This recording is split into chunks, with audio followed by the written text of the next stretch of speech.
August 10, 2017ରେ ବସ୍ତି ବାସିନ୍ଦା ଭୂମି ଅଧିକାର ପ୍ରମାଣପତ୍ର ଯୋଜନା ନବୀନ ସରକାର ସମୟରେ ଲାଗୁ ହୋଇଥିଲା ଏବଂ ପୁରୀ ନିର୍ବାଚନ ମଣ୍ଡଳୀର ଅନେକ ବସ୍ତିକୁ ପଟ୍ଟା ମିଳିଥିବା ବେଳେ ପୁରୀର ସର୍ବଶ୍ରେଷ୍ଠ ବଳିଆପଣ୍ଡା ବିଜୟନଗର ବସ୍ତିକୁ ସୁଇଟ୍ ୱାଟର ଜୋନ୍ କହି ପଟ୍ଟା ଦେଇନଥିଲେ। ପରବର୍ତ୍ତୀ ମୁହୂର୍ତ୍ତରେ ଆନ୍ଦୋଳନ ଏବଂ ଦାବିପତ୍ର ଦେବା ପରେ 2018 ପରେ 2021ରେ ଦ୍ୱିତୀୟ ଥର ଉଷା ସର୍ଭେ ହୋଇଥିଲା।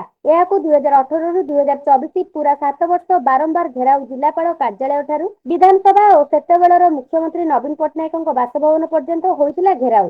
ଅନେକ ଜିଲ୍ଲାପାଳ ଆସିଛନ୍ତି ଯାଇଛନ୍ତି, ହେଲେ ଅନେକ ଲଢେଇ ପରେ ପୁରୀ ପ୍ରଶାସନ ତରଫରୁ ପ୍ରଥମ ଭାଗରେ 286 ଜଣଙ୍କୁ ପଟ୍ଟା ଦେବାକୁ ସ୍ଥିର ହୋଇଥିଲା। ଏହା ଅଗଷ୍ଟ 31, 2025 ତାରିଖ ପୁରୀ ପୌର ସଂସ୍ଥା ସହିତ ଶାସନ ଦିବସରେ ପୁରୀ ଟାଉନ ହଲଠାରେ ବିଧାୟକ, ସାଂସଦ, କାର୍ଯ୍ୟନିର୍ବାହୀ ଅଧିକାରୀ, ପୌରପାଳିକା ତହସିଲଦାର ଏବଂ ଅନ୍ୟାନ୍ୟ ଅଧିକାରୀଙ୍କ ଉପସ୍ଥିତିରେ 286ଟି ମାଗଣା ପଟ୍ଟା ପ୍ରଦାନ କରାଯାଇଥିଲା। କିନ୍ତୁ ଏହାପରେ 2025ରୁ ଆସି 2027 ହେଲାଣି, ହେଲେ 2026 ମଧ୍ୟଭାଗରେ 286ଟି ପଟ୍ଟା ପ୍ରଦାନ କରି ଚୁପ୍ ବସିଯିବାରୁ ପୁନଶ୍ଚ ଦାବିପତ୍ର ସହ ଅନଶନକୁ ଓହ୍ଲାଇବାକୁ କହିବାରୁ ସରକାର ନିୟମଠାରୁ ଅଧିକ ଜମି ଥିବା ଚିହ୍ନଟ ଲୋକଙ୍କ ପାଇଁ ପଇସା ପୌରପାଳିକାର ଜମି ମୂଲ୍ୟ ଡିପୋଜିଟ୍ କରିବାକୁ ତାଲିକା ପ୍ରଦାନ କରାଯାଇଥିଲା ଏବଂ 1000ରୁ ଉର୍ଦ୍ଧ୍ୱ ଲୋକ ଟଙ୍କା ଡିପୋଜିଟ୍ ମଧ୍ୟ କରିଛନ୍ତି ଏବଂ ଏହାର ପ୍ରମାଣ ସ୍ୱରୂପ ରସିଦ କପି ପାଇଛନ୍ତି। 484 ଜଣ ଅଧିକ ଜମି ବାବଦକୁ ପଇସା ଦାଖଲ କରିବାକୁ ଚିହ୍ନଟ ତାଲିକା ପୌରପାଳିକା ପ୍ରଦାନ କରିଥିଲା।